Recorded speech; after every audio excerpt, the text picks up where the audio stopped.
ಹೃದಯ ಅತ್ಯಂತ ಫಲವತ್ತಾದ ಜಾಗ.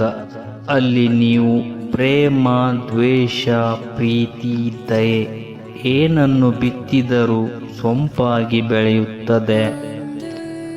ಅದರಲ್ಲಿ ಬಿಡುವ ಫಲವನ್ನು ನಾವೇ ತಿನ್ನಲೇಬೇಕಾಗಿರುವುದು ಕಡ್ಡಾಯ. ಹಾಗಾಗಿ ಬಿತ್ತುವ ಮೊದಲೇ ಫಲದ ಬಗ್ಗೆ ಎಚ್ಚರವಿರಲಿ. ಮತ್ತೊಬ್ಬರನ್ನು ನೋಯಿಸುವ ಮೊದಲು ಯೋಚಿಸಿ, ಆ ನೋವು ನಿಮಗಾದರೆ ಹೇಗಿರುತ್ತದೆ ಎಂದು.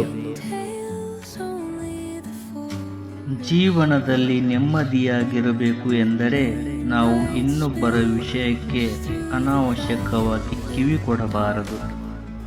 ಮತ್ತೊಬ್ಬರು ನಮ್ಮ ಬಗ್ಗೆ ಏನೇ ಮಾತನಾಡಿದರೂ ತಲೆ ಕೆಡಿಸಿಕೊಳ್ಳಬಾರದು. ನಮ್ಮ ಪಾಡಿಗೆ ನಾವಿದ್ದು ನಮ್ಮ ಜೀವನ ನಾವೇ ನಡೆಸಬೇಕು. ಸಂಬಂಧಗಳು ಕೈಕೊಡಬಹುದು, ಆದರೆ ದೇವರು ಕೈ ಬಿಡುವುದಿಲ್ಲ.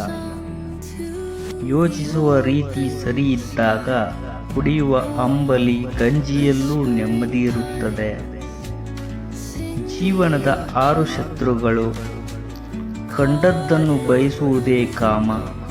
ಬಯಸಿದ್ದು ಸಿಗದಿದ್ದಾಗ ಉಂಟಾಗುವುದೇ ಕ್ರೋಧ. ಬಯಸಿದ್ದು ದೊರೆತರೂ ಇನ್ನಷ್ಟು ಬೇಕೆನ್ನುವುದೇ ಲೋಭ.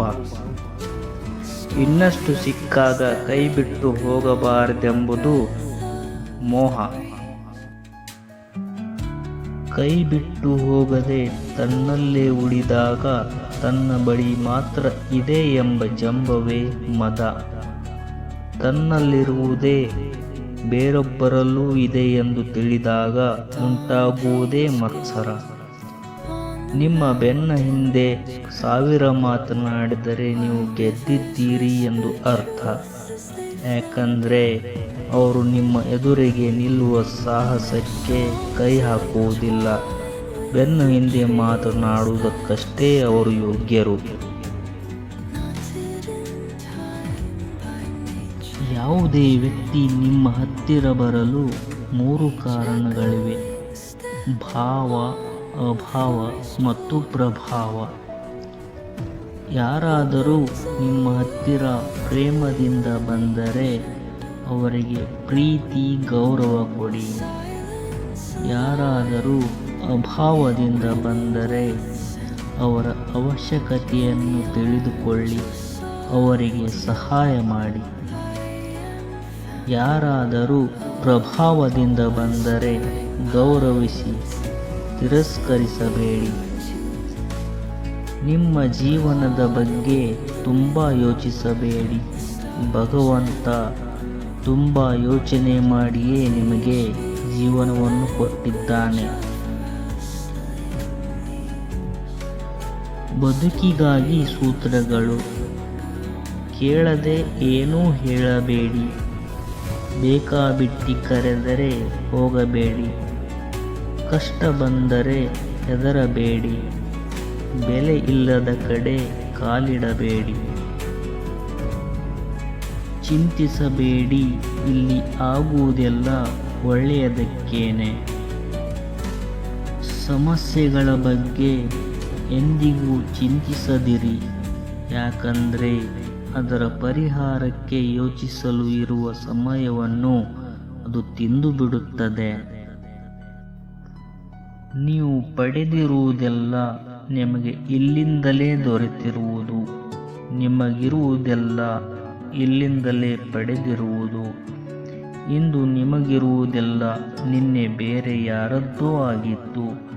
ನಾಳೆ ಅದು ಮತ್ತೆ ಯಾರದ್ದೋ ಆಗುತ್ತದೆ. ಪರಿವರ್ತನೆ ಪ್ರಕೃತಿ ನಿಯಮ. ನಿಮ್ಮ ತಪ್ಪಿಲ್ಲದೆ ಯಾರೇ ನಿಮ್ಮನ್ನು ನಿಂದಿಸಿದರೂ ಪ್ರತೀಕಾರ ತೀರಿಸಿಕೊಳ್ಳಲು ನಿಮ್ಮಿಂದ ಆಗದೇ ಹೋದರೂ ಕಾಲವೇ ಅವರನ್ನು ತಪ್ಪದೇ ಶಿಕ್ಷಿಸುತ್ತದೆ. ಯಾಕೆಂದರೆ ಅವರು ಮಾಡಿದ ಕರ್ಮಗಳಿಗೆ ಅವರೇ ಶಿಕ್ಷೆ ಅನುಭವಿಸಬೇಕು. ನಮ್ಮನ್ನು ಯಾರೋ ಮೋಸ ಮಾಡಿದರೆಂದು ನೊಂದುಕೊಳ್ಳುವುದಕ್ಕಿಂತ ನಾವೇ ದುಡುಕಿ ಮೋಸ ಹೋದೆವು ಎಂದು ಸಮಾಧಾನಗೊಳ್ಳುವುದು ತುಂಬ ಉತ್ತಮ. ನಿನ್ನ ಖುಷಿಯ ಬೀಗದ ಕೈ ನಿನ್ನಲ್ಲೇ ಇರಲಿ, ಮತ್ತೊಬ್ಬರ ಬಳಿ ಎಂದಿಗೂ ಕೊಡಬೇಡ. ನೀವು ಒಂಟಿ ಅಂತ ನಿಮಗೆ ಅನಿಸುತ್ತಿದೆಯೇ? ಸೂರ್ಯನೂ ಕೂಡ ಒಂಟಿ, ಆದರೂ ದಿನಾಲೂ ಅವನು ಪ್ರಪಂಚವನ್ನು ಬೆಳಗುತ್ತಾನೆ. ಸತ್ತ ಮೇಲೆ ಮಲಗುವುದು ಇದ್ದೇ ಇದೆ. ಬದುಕಿದ್ದಾಗ ಎದ್ದು ಏನನ್ನಾದರೂ ಸಾಧಿಸು. ಸ್ವಾಭಿಮಾನ ಕಳೆದುಕೊಂಡು ಸಾವಿರಾರು ಜನಗಳ ಮಧ್ಯೆ ಇರುವುದಕ್ಕಿಂತ ಸ್ವಾಭಿಮಾನ ಉಳಿಸಿಕೊಂಡು ಒಬ್ಬರೇ ಇರುವುದು ಮೇಲು. ಕಣ್ಣೀರು ಭರಿಸುವ ಕಷ್ಟಗಳು ನಮಗೆ ಬೇಕು. ಆಗಲೇ ಆ ಕಣ್ಣೀರನ್ನು ಒರೆಸುವ ಬೆರಳು ಯಾವುದೆಂದು ನಮಗೆ ತಿಳಿಯುವುದು. ನೀವು ಯೋಚನೆ ಮಾಡದೆ ಹೇಳುವ ಒಂದು ಮಾತು ನಿಮ್ಮನ್ನು ಒಂದೊಂದು ನಿಮಿಷನೂ ಯೋಚನೆ ಮಾಡಿಸುತ್ತೆ. ಸತ್ಯ ಇನ್ನೇನು ಹೊಸ್ತಿಲು ದಾಟಬೇಕು ಅನ್ನುವಷ್ಟರಲ್ಲಿ ಸುಳ್ಳು ಇಡೀ ಊರನ್ನೇ ಸುತ್ತಾಡಿಕೊಂಡು ಬಂದಿರುತ್ತದೆ. ನೀವು ಸೂರ್ಯನಂತೆ ಪ್ರಕಾಶಿಸಲು ಬಯಸುವುದಾದರೆ ಮೊದಲು ಸೂರ್ಯನಂತೆ ಉರಿಯಲು ಕಲಿಯಿರಿ. ಓಡಲು ಸಾಧ್ಯವಾಗದಿದ್ದಲ್ಲಿ ನಿಧಾನವಾಗಿ ನಡೆದಾದರೂ ಗುರಿ ಮುಟ್ಟಬಹುದು, ಆದರೆ ಎಂದೂ ಹಿಂದಿರುಗಬೇಡಿ. ಪ್ರಯತ್ನವೆಂಬ ಚಂದ್ರನನ್ನು ಬೆಳಗಿಸಿದರೆ ಯಶಸ್ಸು ಎಂಬ ಬೆಳದಿಂಗಳು ಸಿಗುತ್ತದೆ. ಎಷ್ಟೇ ಕೋಟಿ ಹಣವಿದ್ದರೂ ದೇವರು ಕೊಟ್ಟಿರುವ ಆಯುಷ್ಯ ಮೀರಿ ಒಂದು ಕ್ಷಣ ಹೆಚ್ಚಿಗೆ ಬದುಕಲು ಆಗುವುದಿಲ್ಲ.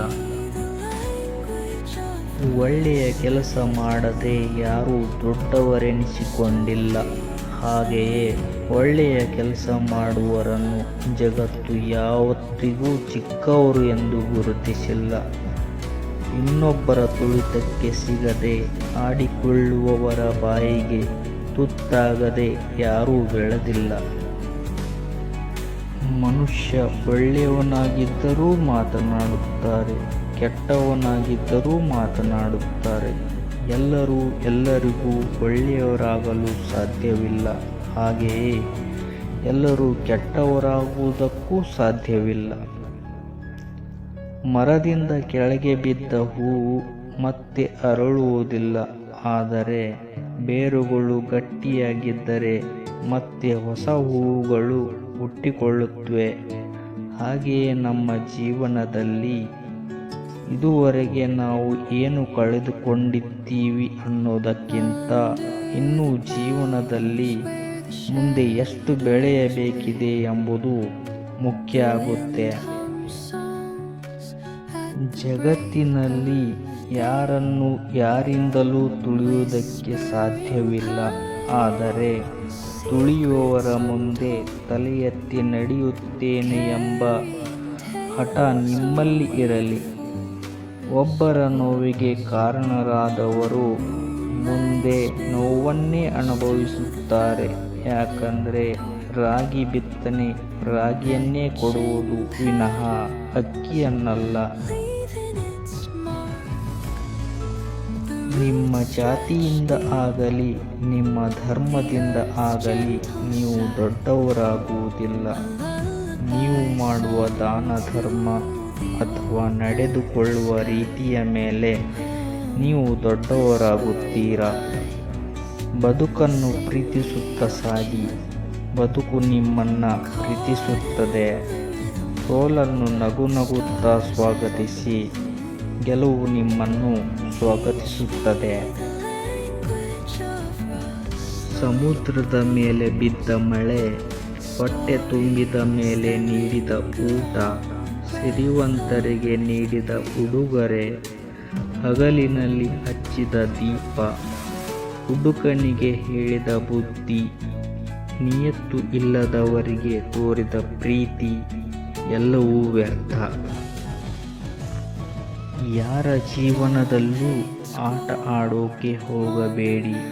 ಭಗವಂತ ನಿಮ್ಮ ಜೀವನದಲ್ಲಿ ಆಟ ಆಡೋಕೆ ಅಂತ ಶುರು ಮಾಡಿದರೆ ಸಹಾಯಕ್ಕೆಂದು ಭಗವಂತನು ಕೂಡ ಬರುವುದಿಲ್ಲ. ಕಾಲ ಯಾರ ಸ್ವತ್ತೂ ಅಲ್ಲ. ನೊಂದವರಿಗೆ ನೋಯಿಸಿದವರಿಗೂ ಒಂದಲ್ಲ ಒಂದು ದಿನ ಮಾಡಿದ ಕರ್ಮಕ್ಕೆ ತಕ್ಕ ಫಲ ಕಾದಿರುತ್ತದೆ. ಒಳ್ಳೆಯ ಜನರನ್ನು ಪರೀಕ್ಷೆ ಮಾಡಬೇಡಿ, ಯಾಕಂದರೆ ಅವರಿಗೆ ನೋವಾದರೆ ಮಾತಿಗೆ ಮಾತು ಕೊಡುವುದಿಲ್ಲ, ಬದಲಿಗೆ ನಿಮ್ಮ ಜೀವನದಿಂದಲೇ ದೂರವಾಗುತ್ತಾರೆ.